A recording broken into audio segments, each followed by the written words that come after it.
여러분 반갑습니다. 본격 밀리터리 팟캐스트 밀떡 시작합니다. 고현준입니다. 안녕하세요. 국방정론 박찬준입니다. 안녕하세요. 놀러온 정명섭 작가입니다. 네, 반갑습니다. 자, 오늘 저희가 또 모여 앉았는데 지금 제가 그 밀떡 유튜브 채널 확인했더니 구독자가 43,800여 명. 예. 5만이 빨리 돼야 됩니다. 그러게요. 그죠? 네. 그리고 10만으로 바로 또 가야 되죠. 그러니까 5만 명이 돼서 저희가 좀 오만해지고 싶어요. 네. 아, 새해는 안 이럴 줄 알았는데. 예. 뭐 여전하십니다. 네, 해가 바뀌어도 한결같아요. 예. 자, 여러분 유튜브 채널을 통해서 저희 함께 해주고 계신 분들은 구독, 좋아요, 알림 설정 해주시면 고맙겠고요. 댓글로 여러분의 의견이나 또 여러분이 궁금한 질문들 올려주시면 저희가 성심성의껏 답하도록 하겠습니다. 많은 분들과 함께하고 싶은 밀떡입니다. 네. 예. 사실 뭐 비슷한 채널들이 제법 있잖아요. 네. 네. 그런 어떤 채널보다 네. 내실 있다, 네. 내용 있다. 외모 들을만하다. 면에선 압도적이다는 얘기도 많이 듣죠. 저희가. 뭐에서요? 외모 면에서 저희가 압도적이다. 왜? 우리 뭐야? 고양이 있는데 왜요? 예. 새해 들어서 더 심해진 것 같습니다. 그래요. 미안합니다. 지금 나가시는 분들 다시 들어와 주시기 바랍니다. 미안합니다. 예. 자, 오늘 저희가 이야기 나눌 내용 F-15K 개량 관련된 이야기가 있던데 이거 미국 보잉사. 네. 예, 뭐 이 얘기가 저는 뭔지 잘 모르겠어요. F-15EX 시제기가 3, 4, 5기가 공개가 됐다. 뭡니까? 이걸 설명하려면 여러 배경 설명을 해야 되는데 그러니까 그걸 해달라고요. 예, 네. 우선 F-15 이글 전투기죠. 네. 뭐 70년대 초에 개발이 돼서 베스트셀러 그쵸. 기체라기보다는 이게 공중 제압기로서는 최강의 성능을 자랑했죠. 예. 랩터라는 5세대 기체가 나오기 전까지 4세대 기체 중엔 최강의 어떤 위치에 있었고 이 전투기를 미국이 주력으로 전력화하면서 더더욱 미 공군의 그 위세가 대단했었고 예. 역시 미국이 이 기체를 함부로 팔질 않았어요. 그래서 지금 현재도 7개국만 미국 포함해서 7개국만 운영하고 있는 그런 기체고 이 기체가 점점 발전해서 AB형에서 이제 CD형으로 그 CD에서 E형 F-15 E형이 있었고 그 E형을 기반으로 해서 우리나라의 차세대 전투기 사업에서 승리를 한 게 F-15K죠. K라는 거는 이제 코리아 네. 약자를 따서 F-15K. 근데 이제 이 F-15K에는 F-15E에 들어가는 그런 기술 기반보다도 훨씬 향상된 그런 기술적인 부분들이 들어가 있어요. 전자전 장비랄지 레이더랄지 이런 부분들이. 그래서 거기에서 동부가 최강의 전투기를 그쵸. 가졌다라고 해서 이제 대한민국 공군의 위상이 상당히 올라갔고 그 이후에 이제 소규모지만 싱가포르이 우리의 F-15K를 기반으로 해서 어느 정도 조금 발전된 그런 F-15 기체를 도입하기 시작했죠. 예. 그리고 나서 이제 최근에 사우디하고 그리고 카타르 공군이 카타르 공군은 처음으로 이제 F-15를 도입하게 됐고요. 사우디 공군이 기존에 있던 F-15의 계열들을 전부 업그레이드하면서 관련 기술들이 좀 들어갔어요. 이러다 보니 미국에서 볼 때는 F-15를 계속 활용해야겠다는 생각이 처음부터 있지는 않았습니다만은 많이 아직도 운영되고 있는 F-15 E형에 대한 기체를 기반으로 해서 다른 나라에 제공했던 그런 기술 기반들을 전부 접목해서 미 공군을 위한 기체를 만들어야겠다 해서 F-15EX가 나왔고 이 F-15EX가 나온 배경은 결국은 스텔스 기체로 모든 작전 운영을 한다는 것은 조금 비효율이다라는 걸 일찍 간파를 한 거예요. 예. 그래서 스텔스기와 4.5세대 기체 간의 조합을 그러한 전술적인 부분들을 생각해냈고 거기에 적합한 기체로 우선 첫 번째 F-15E를 기반으로 개량한 F-15EX 이걸 한 104대 정도 양산을 해서 예. 미 공군의 또 다른 전력으로 삼자 이런 것이 보관이었고 근데 좀 많이 딜레이가 됐어요. 한 예. 1년 이상 딜레이가 돼서 여러 가지 문제가 있었나 싶었는데 결국은 장거리 스탠드오프 타격 미사일도 발사에 성공을 했고 여러 가지 그동안 그 시험을 해야 됐던 모든 것들이 성공을 하면서 그러니까 숙제들을 해 나갔군요. 그렇죠. 예. F-15EX의 1호기와 2호기를 개발하고 그 기체를 만들어서 그걸 계속해서 실험을 해왔죠. 그래서 이제 그게 작년 8월 30일 날 개발이 완료됐다는 선언을 했어요. 그 이후에 3호기와 4호기를 이제 롤아웃해서 공개까지 하는 행사가 있었어요. 작년 말쯤에. 이것에 대한 의미는 이제 F-15EX의 대량 양산에 들어갈 거다라는 거죠. 그래서 보잉사에서 계속해서 개발해왔던 거를 양산 체제로 간 거예요. 라인을 깔고. 그동안은 일종의 그 시제품 개념이었다면 이제 대량 생산. 그렇습니다. 예, 요 방향으로 간다. 그 F-15EX라는 게 뭐 지금 쭉 그 나름의 역사를 설명해 주셨지만 그럼 F-15EX의 어떤 특징 이런 것들이 있을 거 아니에요? 우선 기체가 굉장히 대형 전폭기입니다. 그렇기 원래 때문에 대형이었죠. 네. 그렇습니다.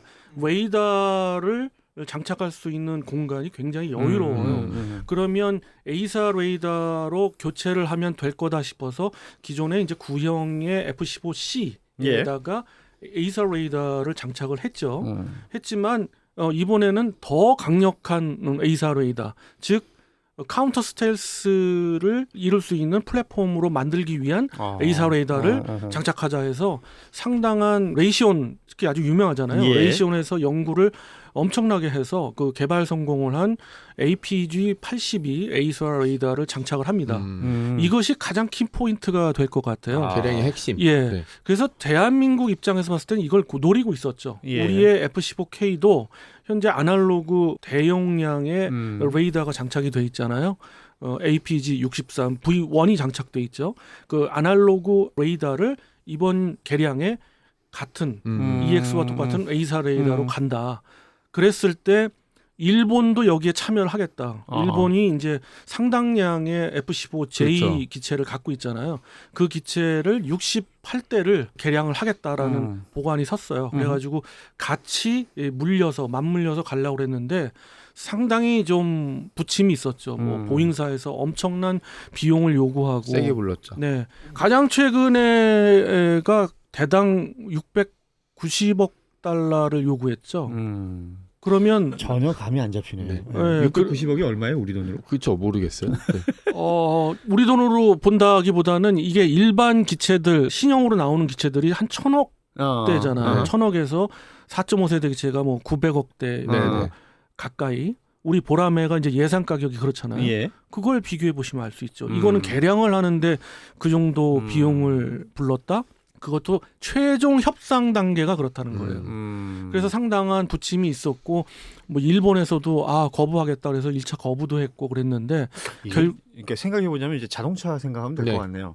튜닝을 하는데 그렇지. 차는 이제 차 중고가 한 대 살 되니까 돈이 들어가는 네. 거 아니에요? 두 대도 살 수 있겠다 잘하면. 밀덕에서만 이야기하는지는 모르겠습니다만 이거 그냥 대충의 의미가 뭐 F-15EX가 3호기, 4호기가 공개됐다 이런 의미보다는 이제 그러니 양산 체계에 들어가는구나.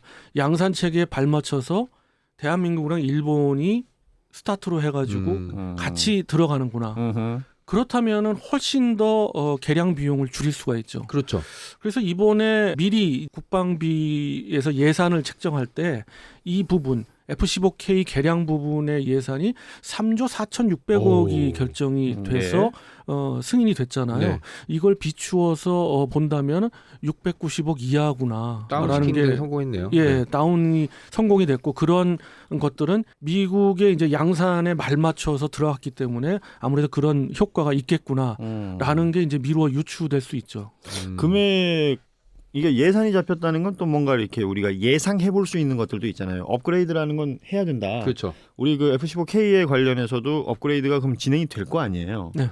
그러면 앞서 뭐 레이더 얘기해 주셨지만 어떤 것들이 업그레이드 된다고 그 보시는 외에 거예요? 네네. 중요한 게 세 가지가 업그레이드가 되는데요. 우선 레이더 난 이렇게 얘기를 정리해 드렸고 세 가지 딱 네, 나오잖아. 레이더는 이제 말씀을 드렸고 예. 그다음에 중요한 것 중에 하나가 역시 적성국의 스텔스 기체 5세대 기체하고 대항을 하려면 전자전 장비가 그렇죠. 디지털화돼야 되는데 그것도 일반적인 디지털화가 아닌 완전 디지털화가 돼야 됩니다. F-35가 5세대 기체로서 카운터 스텔스 기체로 더더군다나 유명한 것이 바로 전자전 장비들이 완전 디지털화가 됐잖아요. 예. 여기서의 디지털화의 의미는 적성국의 어떤 전파나 그 레이더나 이런 그 전자 신호를 스펙트럼 분석을 통해서 위협을 감지하는 것뿐만이 아니라 그것을 360도로 감지하면서 AI 인공지능까지 들어가는 거예요. 야, 일부. 이러면 인공지능은 안 들어가는 데가 안 들어가는 데가 없구나. 없습니다. 예. 이제는. 그래서 자동으로 위협의 정도를 감지하고 산출해서 자동적으로 방어를 어느 정도 해야 될 거냐. 내가 이 시점에서 체프를 몇 발 발사해야 될 거냐. 그렇지. 심지어 플레이어를 얼마 정도 터트려야 될 거냐. 이 정도에는 DRCM으로 가야 될 거다. 뭐 이런 거. 촌스럽게 좀 표현해 보자면 자동차의 자율주행들을 쓰잖아요. 뭐 지금 뭐 자율주행의 여러 단계들이 있지만 그쵸. 우리가 실질적으로 만져볼 수 있는 건 그냥 뭐 약간 크루즈 정도 아니에요? 그냥 이게 핸들 놓고 잠시 가다가 아이고 야 잡으라면 또 잡고 그쵸. 뭐 이 정도인데 지금 이 전투기 전폭기에서 혼자 알아서 다 하는 거네. 그러니까 그렇습니다. 지시를 오른쪽으로 2번 틀어서 90도로 한번 뒤집은 다음에 여기서 체프를 한번 뿌리고 그 다음에 다시 미사일이 계속 날아올 것 같으면 한 바퀴 더 위로 올라가서 뭐 플레이어를 써라. 뭐 이렇게까지가 되는 거네요. 그 이상이 될 수도 있을 것 같고 네네. 이렇게 되면 앞으로 공군사관학교 저 입학 성적이 약간 떨어지겠네요. 그래서 이것도 사실 파일럿들이 그냥 할 게 없을 것 같아. 예, 맞아요. 그래서 사실은 이걸 이 중요한 걸 결정할 때 세 가지 안이 있었어요. 아하. 원래 미국에서 개발 BAE 시스템에서 개발한 지금 방금 말씀드린 것 중에서 가장 최신형인 그 ALQ250 이파즈라고 해요. 이 시스템을 장착할 거냐. 이것이 바로 미 네. 공군의 이번에 EX에 장착하는 거거든요. 아니면은 카타르 공군 그 F-15QA에 장착했던 ALQ239를 장착할 거냐. 그렇지 않으면 LIG 넥스원에서 개발하고 있는 우리의 장비를 장착할 거냐는데 결국은 적성 국가의 특히 중국을 겨냥해서 볼 때는 중국의 5세대 기체라고 그들이 주장하는 기체라지만 그래도 5세대잖아요. 그쵸. 거기에다가 이 기체의 수가 뭐 200대니 300대니 양산을 할 예정이기 때문에 예. 여기에 대비를 안 할 수가 없습니다. 그죠. 동북아에 위치한 우리로서는. 그렇다면 일본도 그렇게 결정을 했지만 우리도 결국 이파즈 시스템으로 가야 되지 않느냐 해서 이제 그렇게 결정이 됐습니다. 이파드 시스템이 시스템 뭐예요? 지금 진짜 말씀드렸던 혼자 막 전자전 그렇게 할 거예요? 죄송합니다. 좀 쉽게 얘기하면 아까 방금 말씀드렸던 전자전 시스템의 예. 그 가장 현재로서는 최신형의 시스템이고 이 시스템을 BAE 시스템즈를 비롯한 미국 여러 전문가들이 모여서 만든 그 전체 연구 개발비가 제가 알기로는 40억 달러가 들었다고 해요. 알겠어요. 그러니까 그게 뭐냐고요. 그러니까 지금 완전 디지털의 최고봉이 있는 거예요.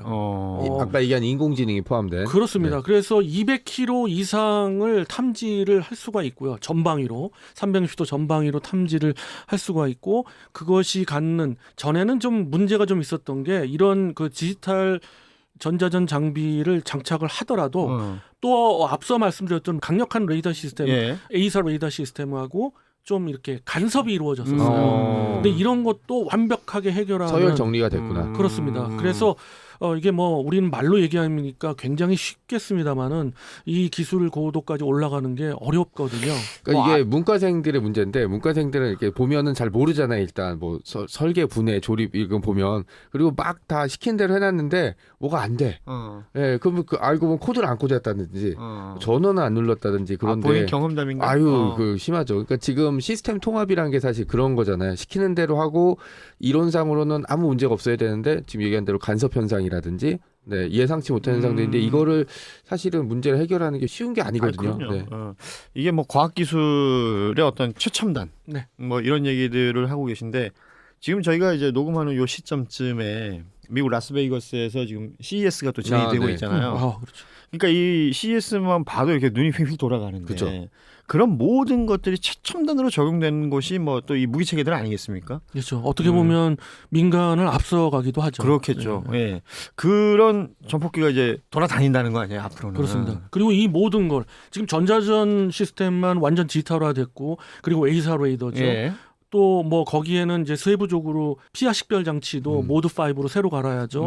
그리고 조종석의 디스플레이도 좀 큰 대형 화면에 디스플레이로 갈아야죠. 이런 것들을 하기 위해서 가장 중요한 게 뭘까요? 그 전투기 안에 들어가는 심장을 하고 이렇게 머리. 심장이 여기. 죄송합니다. 머리. 네. 그러니까 임무 컴퓨터가 두뇌. 중요한데 네.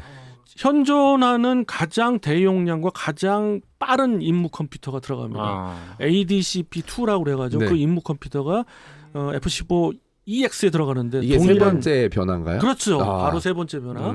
동일한 그런 장비가 들어갑니다. 그래서 이 세 가지가 가장 핵심이고요. 이것만 보더라도 상당한 수준의 개량 환골탈퇴한다고 봐야죠. 어떻게 보면 F15라는 제식명만 있지 성능은 거의 엄청나게 업그레이드된 셈이라고 볼 수 있겠네요. 그렇죠. 예전에 차세대 전투기를 할 때 F15를 가지고 많은 분들이 밀덕분들이 뭐랄까 비판을 한 것 중에 하나가 70년대 개발된 깡통 기체를 네. 뭐 어쩌고 저쩌고 네, 그러셨잖아요. 그리고 라팔의 현란한 기동을 보고서 이렇게 새로 개발한 최신형. 그러나 껍데기만 그렇지 실제로는 안에 들어가 있는 가장 중요한 것들은 그 당시의 최신형이었고 우리로서는 여러 가지 작전적 환경상 또 작전 요구도상 라팔보다는 이 F-15K를 선정한 게 신의 한 수였고 이 F-15K를 또 환골탈퇴해서 개량한다는 얘기입니다. 그러면은 아까 왜 F-15 이 시리즈들이 미국 포함해서 7개 나라에 가 있다는 거 아니에요? 운용을 한다는 거 아닙니까? 네. 그러면 나머지 나라들이야 뭐 또 우리가 이제 나중에 또 얘기할 기회가 있을지 모르겠지만 뭐 우리에게 있어서 F-15K가 개량되고 업그레이드되고 하면은 좀 뭐랄까 좀 노리는 지점들이 있을 거 아니에요. 이런 그렇습니다. 것들로. 왜냐면 예. 이게 3조 4천 뭐 3조 5천억 이 정도면 지금 신형 전투기를 사도 사실은 부족한 금액이 아니거든요. 그래서 그렇습니다. 이때도 야 보잉이 또 돈독이 올랐네 이래서 이런 비판 여론들이 많았는데 그리고 대한민국 공군이 이런 업그레이드 전투기 개량 사업이 그렇게 자주 하는 데가 아니잖아요. 근데도 이런 비싼 돈을 들여서 개량 사업을 했는데 뭔가 목표가 있었을 거 아니에요. 이제 개량에 대해서 얘기해 주셨는데 전에도 얘기했지만 굉장히 자주 해야 되는 것이 이제 앞으로의 그 중요한 대세죠. 것이고 네. 이제 대한민국 공군은 그렇게 변해야 되고 그런 조짐이 보인다. 그리고 질문 주신 게 너무도 중요한 질문이세요. 우리 입장에선 그럼 왜 개량을 하며 그죠. 개량을 하면서 얻는 이점이 뭐냐? 바로 대한민국 공군의 전략은 이거예요. 적정 수량의 스텔스 전투기 F-35겠죠.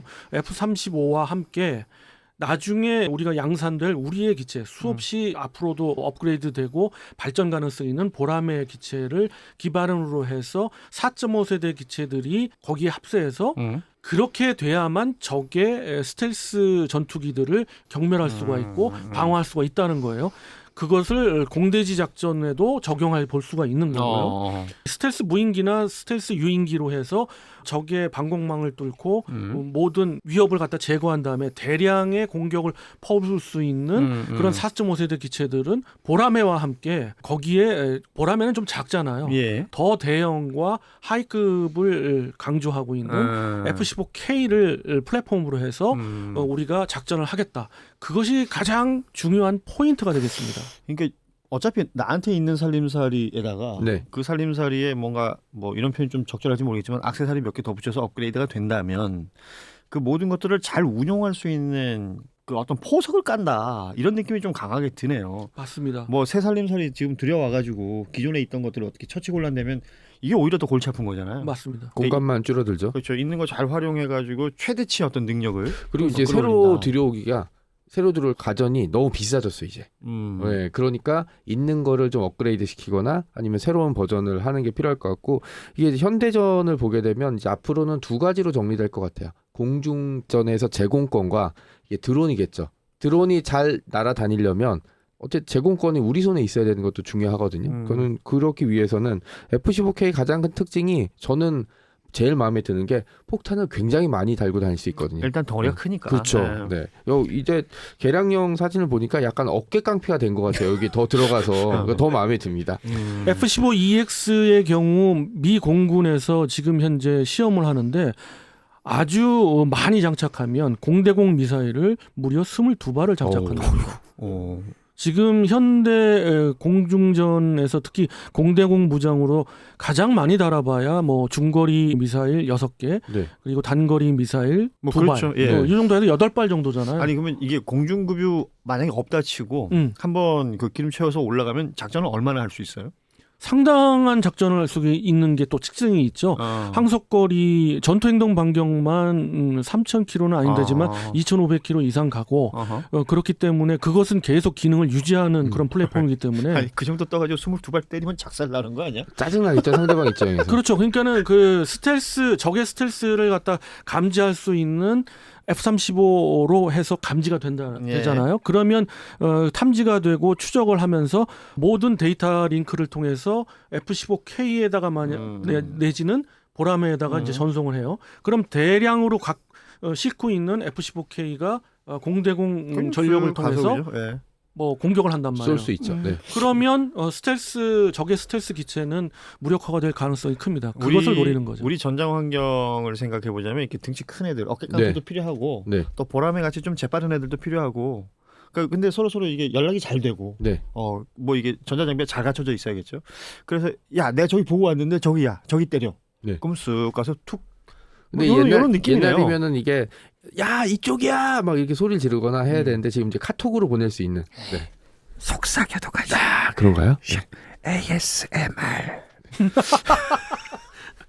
자, 오늘 저희가 F-15 이 업그레이드죠. 뭐 개량이라고 얘기할 수 있는 부분들에 대한 이야기를 해봤는데, 뭐 미국 보잉에서 지금 3, 4호기 시제품 나온 것을 물고 결국 이제 우리 F-15K의 업그레이드 이야기까지 할 수 있었던 것 같습니다.